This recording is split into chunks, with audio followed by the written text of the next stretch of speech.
तो दोस्तों, international song जो भोजपुरी की हिट मशीन खेसारी लाल यादव का एक शानदार था जिसका नाम था ठीक है। दोस्तों, ये सॉन्ग पूरे बिहार, झारखंड और यूपी और भारत में नहीं, पूरी दुनिया में बजा था। तो उसी गाने पे किली पॉल और नीमा पॉल ने फिर से एक शानदार रील बनाए हैं, जिसको आप लोग अपने स्क्रीन में देख सकते हैं।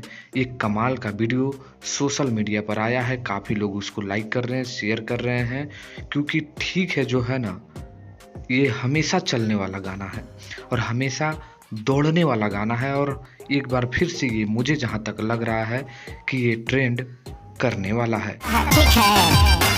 दोस्तों, नीमा पॉल और किली पॉल लगातार भोजपुरी गानों पे रील बनाते हुए नजर आ रहे हैं और इसी बीच ठीक है गाने पर भी रील बनाए हैं, जो आप लोग अपने स्क्रीन में देख पा रहे होंगे।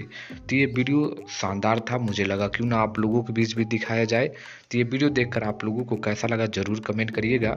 इस वीडियो को लाइक कर दीजिए, शेयर कर दीजिए। मिलते हैं कोई नए वीडियो में, तब तक के लिए देखते रहिए भोजपुरी स्टोर चैनल।